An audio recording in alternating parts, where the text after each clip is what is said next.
Assalamu alaikum warahmatullahi wabarakatuh. Sixth class, how are all of you? So today this is chapter number 6 of Oxford General Science, book 1, which is for grade 6, and chapter number 6, air and the atmosphere. Question number 1. What does air consist of and define humidity of air? In this picture you can see this is the pie chart of the composition of air. So the larger part, which is purple in color, light purple in color, this shows you 78% nitrogen gas. And then the dark purple one, this is 21% oxygen gas. And the 1% is the remaining gases, which are rare gases or noble gases and other gases as well. So let's see the uh, composition of air. Let's explain this.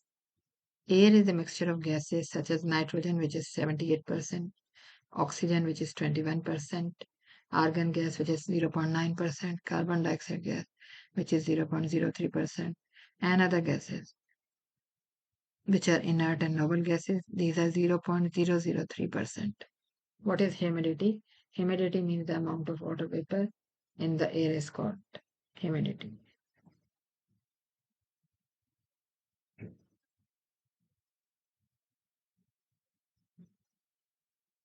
Humidity का क्या मतलब है? Humidity का मतलब है कि हवा में जितने वाटर वेपर्स होते हैं उनकी अमाउंट को ह्यूमिडिटी कहते हैं. Question 2. Why is air considered to be a mixture and not a compound? हवा क्यों एक मिक्सचर है और वो एक कंपाउंड क्यों नहीं है? आपने अभी देखा है कि कॉम्पोजिशन ऑफ एयर में ये वो पाई चार्ट है जिसमें थोड़ा सा डिफरेंट दिया हुआ है, वरना एक्चुअली ऑक्सीजन की कॉम्पोजिशन 21% होती है और नाइट्रोजन की 78%. बाकी रेयर गैसेज या अदर गैसेज की 1% होती है. तो आपने अभी देखा है कि इसमें सात मुख्तलिफ गैसेज हैं एयर में और ये सब केमिकली कंबाइंड नहीं है, इनको हम सेपरेट कर सकते हैं. इसकी वजह से एयर को एक मिक्सचर कहते हैं और एक एयर एक कंपाउंड नहीं है. Because its constituents or parts vary differ from place to place and from time to time and they are not chemically combined. इसका मतलब ये है कि एयर के जो डिफरेंट गैसेज हैं तो वो हर जगह की में अलग गैसेज हैं, यानी गैसेज की परसेंटेज डिफरेंट है. ओशन के पास अलग परसेंटेज है, डेजर्ट में अलग है, स्नोई एरियाज में अलग परसेंटेज है, लैंड एरियाज में अलग परसेंटेज है, सिटीज और टाउन विलेजेस में डिफरेंट परसेंटेज है. और इसके अलावा सीजन भी डिफरेंट होते हैं. इसलिए एयर में जो गैसेज हैं तो उनकी टाइम टू टाइम और प्लेस टू प्लेस उनकी परसेंटेज जो है वो डिफरेंट है. और इसके अलावा वो केमिकली कंबाइंड भी नहीं है, यानी वो एक दूसरे के साथ बिल्कुल केमिकल रिएक्शन नहीं कर रहे होते, एक दूसरे के साथ नहीं जुड़े होते. इसलिए air is a mixture and we can separate the gases of the air easily by different methods. Question 3. If you blow up a balloon, will its air composition be the same as the composition of outside air? अगर हम एक balloon में हवा भरें तो क्या इसकी composition भी सही वही होगी जैसे कि हमारे इर्द गिर्द हवा की कॉम्पोजिशन है? तो ये बिल्कुल ऐसा नहीं है, क्योंकि इनहेल एयर में ऑक्सीजन ज्यादा होती है और एक्सहेल एयर में कार्बन डाइऑक्साइड ज्यादा होती है. तो जब हम एक बैलून में हवा भरते हैं तो बैलून में चूंकि एक्सहेल एयर होती है, इसीलिए उसमें एक्सहेल एयर में उसलिए उस वक्त जो एयर है तो उसमें कार्बन डाइऑक्साइड गैस ज्यादा है और वाटर वेपर्स भी होते हैं. The air inside the balloon is exhaled air and it has less oxygen gas as compared to the carbon dioxide gas. Carbon dioxide gas is more and more water vapor are present in this exhaled air as compared to the outside air. It has less dust and impurities as compared to the outside air. It means that the exhaled air has more carbon dioxide gas, more water vapors, and it has less dust and less impurities as compared to the outside air.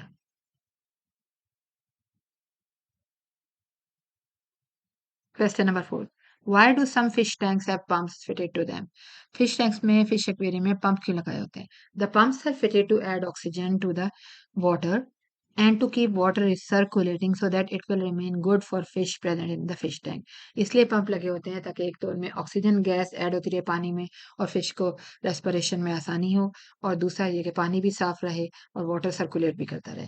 There is nitrogen gas present in the water of the fish tank but it remains inactive. Water में nitrogen gas भी होती है लेकिन वो बहुत कम action करती है. Question 5. What would happen to a burning thing if there is in the air?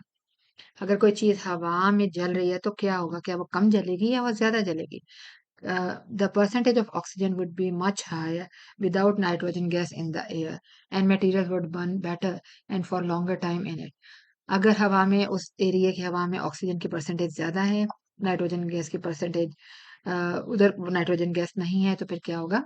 ये मटेरियल्स जल्दी बर्न करेंगे, उनकी कंबस्शन तेज होगी और ज्यादा टाइम तक के लिए वो जलते रहेंगे.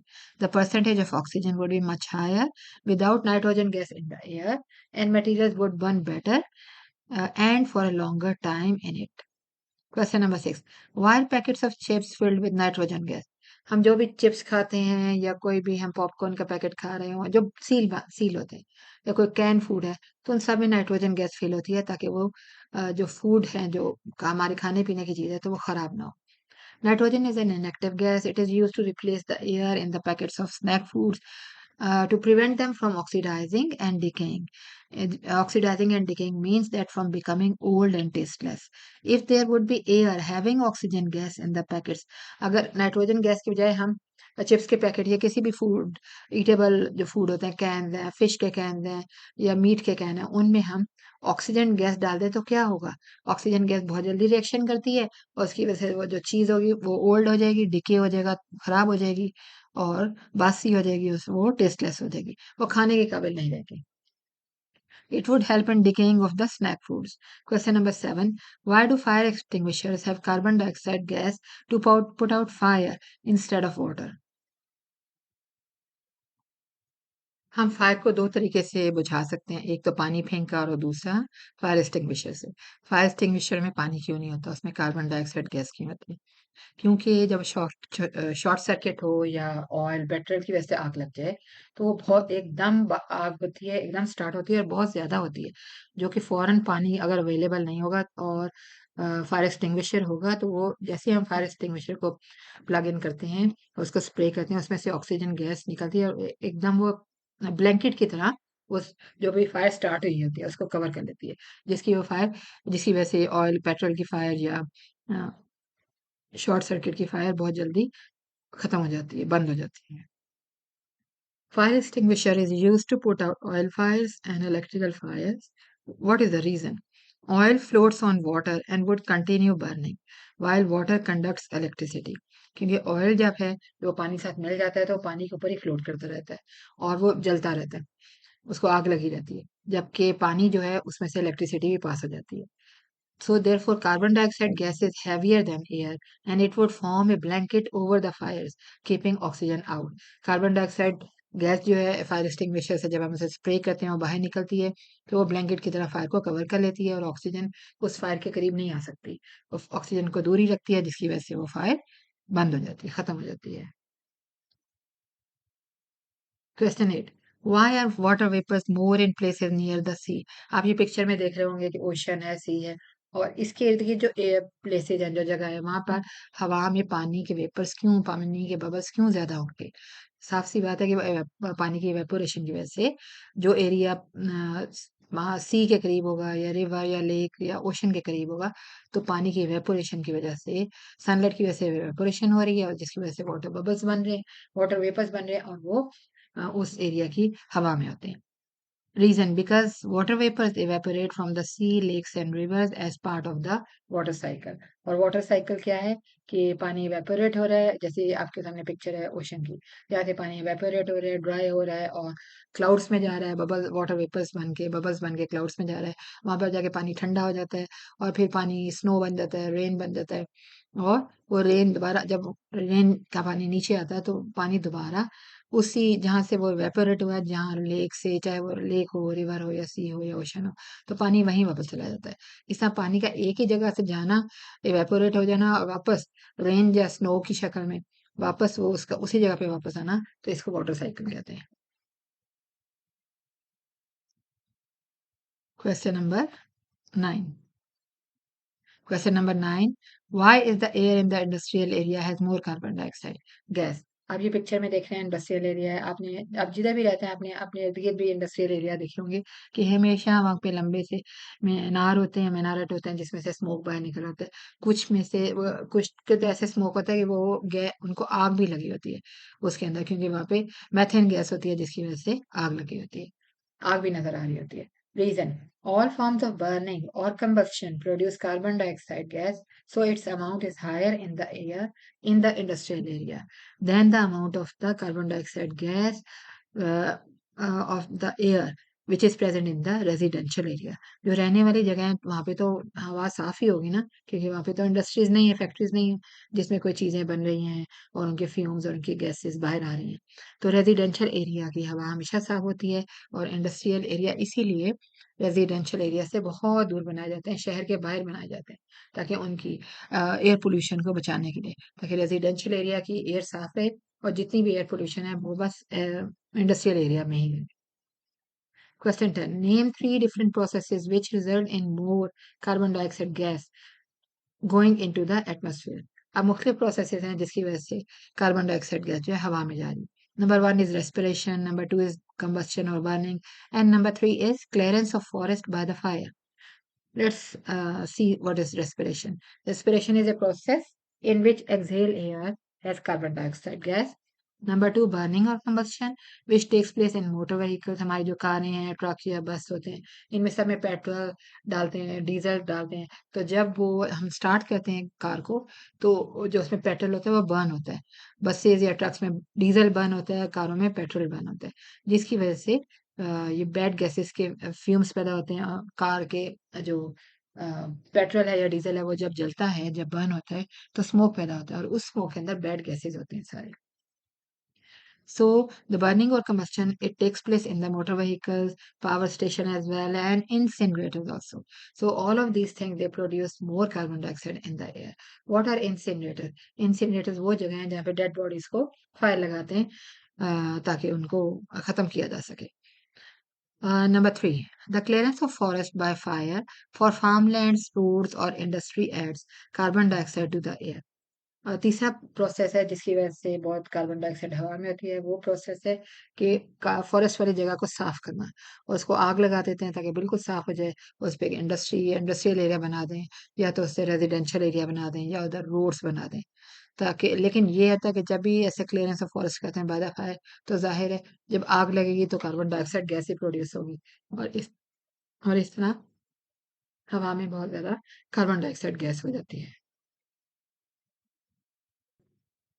इंसिनरेटर वो डिवाइस है या वो फैसिलिटी है which is use to burn waste materials at high temperatures to decrease their volume and dispose of them.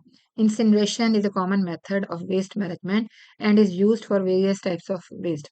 Incinerator वो तरीका है इंसिनरेशन जिसकी वजह से जितना भी आपके पास खराब चीजें हैं, वेस्ट मटेरियल है, तो आप उसको बर्न कर देते हैं ताकि वो कम भी हो जाए।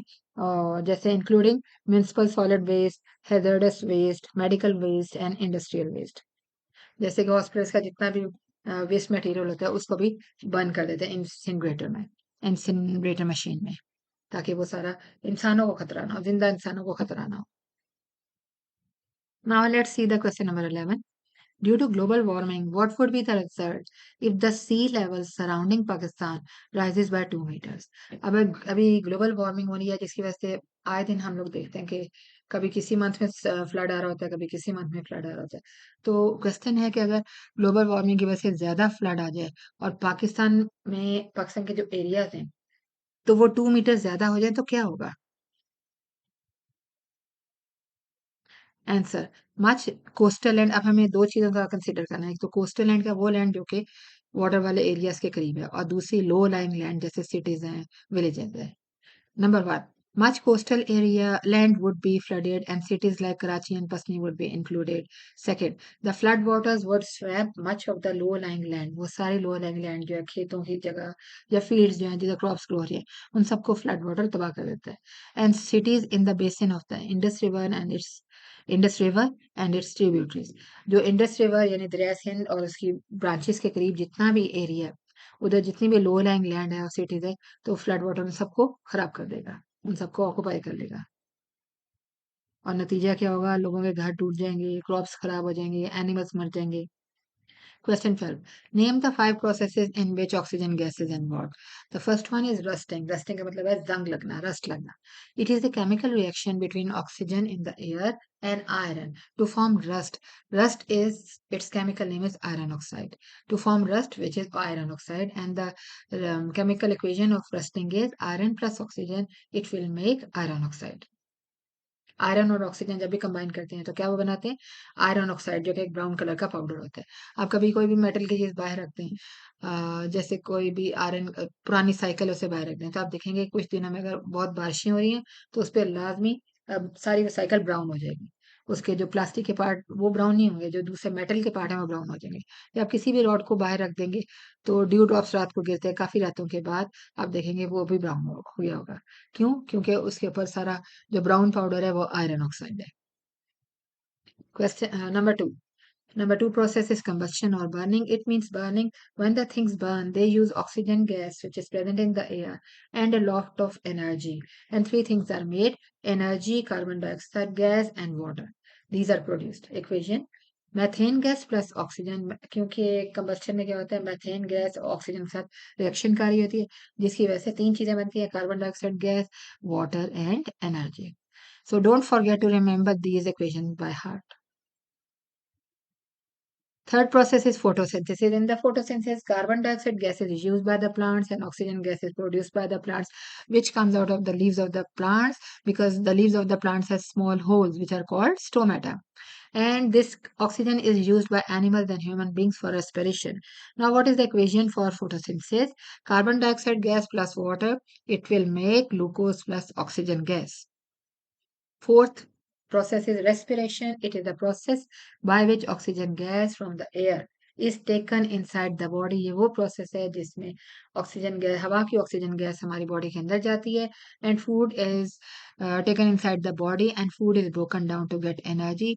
फिर इस ऑक्सीजन गैस के साथ जो हम खाना खाते हैं वो रिएक्ट करता है. इस केमिकल रिएक्शन को रेस्पिरेशन कहते हैं, जिससे हमें क्या मिलता है? हमारी बॉडी को एनर्जी मिलती है, जिससे हम सारे काम करते हैं.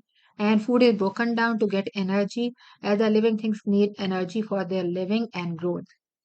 हमारे जितने भी प्रोसेस हो रहे थे, हमारे जितने भी काम है, तो उसके लिए हमारी बॉडी को क्या चाहिए? एनर्जी चाहिए. Human beings, animals and plants respire all the time. What is the equation of respiration?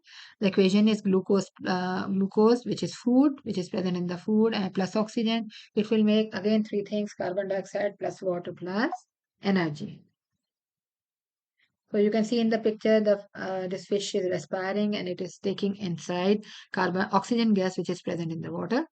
These are the human lungs. Fifth process is formation of oxide compounds. Most metals and non-metals. Non-metals कौन है? Non-metals are gases. So जो भी metals हैं और non-metals हैं, वो oxygen होगा तो वो बर्न करेंगे, उनकी कंबस्शन होगी, और फिर वो ऐसे केमिकल बनाते हैं जिनको ऑक्साइड्स कहते हैं. Both metals and non metals burn in oxygen and form oxides. Oxides are the chemicals such which are formed due to reaction of metals and non-metals with the oxygen gas. Examples are magnesium oxide, carbon dioxide. Question 13. Define the greenhouse effect. What is greenhouse effect? The greenhouse effect is it explains that the when the sun warms the earth, sun की जो heat energy हमारी अर्थ को गर्म कर रही है, and some gases, greenhouse gases होती हैं, जैसे कार्बन डाइऑक्साइड है, it traps the heat in the atmosphere. ये क्या करता है कि हमारी जो सन की जो हीट एनर्जी, हीट रेडिएशन होती है, हमारी एयर में आ रही होती है, हमारी एटमॉस्फेयर में होती है, कार्बन डाइऑक्साइड गैस इसको पकड़ लेती है, इसको ट्रैप कर लेती है, और इसको अर्थ से बाहर नहीं जाने देती, नहीं जाने देती, जिसकी वजह से अर्थ हमारी गर्म हो जाती है. और इस इफेक्ट को, कार्बन डाइऑक्साइड गैस के इस इफेक्ट को ग्रीन हाउस इफेक्ट कहते हैं, और जिसकी वजह से हमारी अर्थ का टेम्परेचर ज्यादा हो जाता है, और उसको ग्लोबल वार्मिंग कहते हैं. The sun warms the earth and some gases, there are many greenhouse gases. Just see the example of carbon dioxide gas. Some gases such as carbon dioxide gas, it traps the heat which is present in the radiations coming from the sun, and it is present in the atmosphere. This is called greenhouse gas effect. Now the gases in the atmosphere, they act like the glass which is a part of the greenhouse. I hope that you have seen a greenhouse. Greenhouse is a small house made up of glass in order to grow plants well. For example, if there is less sunlight, or there is more cloudy or snowy areas. So in that area, जहाँ वो जगह जहाँ पे sunlight कम होती है और जो countries ठंडे हैं, तो वहाँ पे ग्रीन हाउस ज्यादा बने हुए हैं, ताकि वहाँ पे सनलाइट तो कभी कभी होती है, तो इस वजह से। और ग्रीन हाउस होते हैं जहाँ पे अंदर ही लाइट्स लगाते हैं, और शीशे होते हैं जो कि हीट एनर्जी को अंदर ही रखते हैं उस ग्रीन हाउस के अंदर, जिसकी वजह से प्लांट्स की अच्छी ग्रोथ भी होती है, क्योंकि क्रॉप्स की भी अच्छी ग्रोथ हो जाती है, क्योंकि क्रॉप्स को हीट भी मिल जाती है, सनलाइट भी मिल जाती है, जिसकी वजह से उनकी प्रॉपर फोटोसिंथेसिस हो जाती है, वो ग्रो करते हैं, और फिर हम ह्यूमन बींग्स जो है इन क्रॉप्स को, इन प्लांट्स को यूज करते हैं। Okay, the gases in the atmosphere, they act like the glass which is a part of the greenhouse. This glass, अब ये glass का क्या फायदा है? This glass traps the heat waves and keeps them inside the greenhouse to increase the temperature. अब glass क्या करता है? वो heat waves को अंदर ही रखता है, जिसकी वजह से जो glass house होता है, तो ग्रीन यानी ग्लास हाउस की क्या, उसका दूसरा नाम क्या है? Green house. तो जो ग्रीन हाउस होता है उसका टेम्परेचर ज्यादा हो जाता है। The gases present in the atmosphere of the earth also trap heat waves और radiation coming from the sun and keep it inside the atmosphere of the earth. As a result, the temperature of the earth is increased. इसी तरह जैसे green house है, उसमें glass की वजह से उसकी हीट अंदर ही रहती है और प्लांट्स की अच्छी ग्रोथ होती है। इसी तरह हमारी अर्थ में भी जो है वो ग्रीन हाउस इफेक्ट है, और ये जो गैसेज हैं, जैसे कार्बन डाइऑक्साइड गैस जो है हमारी अर्थ की एटमोस्फेयर में है, तो ये क्या करती है कि ये जो सनलाइट से रेडिएशन आ रही हैं या हीट वेव्स आ रही हैं, उनको ट्रैप कर लेती है, उनको अर्थ के बाहर नहीं जाने देती। It acts like a blanket, और ये उनको अर्थ के बाहर नहीं जाने देती, जिसकी वजह से क्या होता है कि हमारी अर्थ का टेम्परेचर भी ज़्यादा हो जाता है और प्लांट्स अच्छे ग्रो करते हैं। और लेकिन अब जितनी ज़्यादा कार्बन डाइऑक्साइड होगा, तो उसका एक बुरा इफेक्ट है, और वो बुरा इफेक्ट क्या है? Global warming. यानी कार्बन डाइऑक्साइड का भी नॉर्मल लेवल होना चाहिए, अगर लेवल ज़्यादा हो जाएगा तो ग्लोबल वार्मिंग हो जाएगी, जिससे हमारी अर्थ को बहुत ज़्यादा, और जितने भी लिविंग थिंग्स हैं, तो उनको बहुत ज़्यादा नुकसान है उस ग्लोबल वार्मिंग की वजह से। So this is the green house and green house effect. Now, name some, question number 14. Name some greenhouse gases. There are many greenhouse gases. Let's see the famous greenhouse gases. The first one is carbon dioxide gas and second one is methane gas. पर ये दो बहुत famous या popular gases हैं, greenhouse gases, carbon dioxide gas और methane gas. Question number 15, define fossil fuels. Fossil fuels क्या होते हैं? Name some more greenhouse gases. So fossil fuels तीन तरह के होते हैं, एक है कोयला, कोल, ऑयल यानी petrol, and the natural gas. Fossil fuels are three, there are three different types of fossil fuels. The first one is coal, second one is oil or petrol, and the third one is natural gas. अब fossil fuel बनते कैसे हैं? Fossil fuels are natural energy sources. ये हमारे वो sources हैं जो कि हमें energy देते हैं। हमारी अर्थ को, सारे लिविंग थिंग्स को एनर्जी देने के लिए अल्लाह ताला ने बनाए हैं। और ये कौन कितनी इनकी टाइप है? इनकी थ्री टाइप्स है, कोल, ऑयल एंड नेचुरल गैस। यानी you can remember CON. C is for coal, O is for oil, and N is for natural gas. So fossil fuels are natural energy sources, and they are formed from the dead remains of very old plants and animals that lived millions of years ago. Million सालों पहले जो जिंदा plants और animals थे, जब वो मर गए, तो उनके जो रिमेन्स, उनके जो बाकी पार्ट रह गया था, मट्टी में मिल गया, और हमारी अर्थ के एक्सट्रीम बहुत ज्यादा टेम्परेचर और प्रेशर की वजह से वो प्लांट्स और एनिमल्स क्या बन गए? कोल बन गए, पेट्रोल बन गए, और नेचुरल गैस बन गई। और ये सारी चीजें हमें, इंसान को कहाँ से मिलती हैं? अर्थ के अंदर से मिलती हैं। इनको अर्थ की बहुत ज्यादा डिगिंग करनी पड़ती है, सर्वे करना पड़ता है, और फिर पता चलाते हैं कि इस जगह पर फॉसिल फ्यूल्स हैं, and these are very expensive, coal, oil and natural gas. दुनिया में जितना भी काम हो रहा है, सारा किसी वजह से हो रहा है? पेट्रोल की वजह से। जितनी भी मशीन्स हैं, जितनी भी मोटर व्हीकल्स हैं, तो कुछ भी है, ट्रांसपोर्ट है, सबको क्या चीज़ चाहिए? पेट्रोल, पेट्रोलियम चाहिए। और कुछ हम लोग हाउसेज में या इंडस्ट्री जितनी भी है, उसके लिए भी पेट्रोलियम चाहिए होता है, नेचुरल गैस भी चाहिए होता है, चाहिए होती है। Okay, so these green house gases they absorb the radiation from the sun. This is again the green house effect. These gases, they absorb the radiation from the sun and produce energy, which increases the temperature of the atmosphere and warms the earth. In this picture, you can see there is a house, and there is motor vehicle because this is going on the road, and it is producing gases. It is producing carbon dioxide gas, nitrogen oxide gas, methane gas. Methane gas is normally produced from the animals. and methane gas and its sources, its very reserves, great reserves are also present inside the earth, methane gas or the natural gas. And this is sulfur dioxide gas and nitrogen oxide gas, and this O3 is ozone gas. Okay, so examples of more greenhouse gases are, the first one is carbon dioxide gas, second is methane gas, third one is nitrous oxide gas, fourth one is sulfur dioxide gas, then ozone gas or O3 gas, and water vapors as well. Question 16, what is the largest source of global warming? Global warming किसकी वजह से हो रही है? Global warming आपने अभी पढ़ा है कि ग्रीन हाउस इफेक्ट है, ग्रीन हाउस गैसेस क्या होती हैं, तो ग्लोबल वार्मिंग जो है फॉसिल फ्यूल्स के बर्निंग की वजह से होती है। The largest source is the burning और कंबस्शन ऑफ फॉसिल फ्यूल्स, और फॉसिल फ्यूल्स कौन से हैं? CON, C is for coal, O is for oil, and N is for natural gas और methane. As a result, a large amount of carbon dioxide gas and other harmful gases are produced.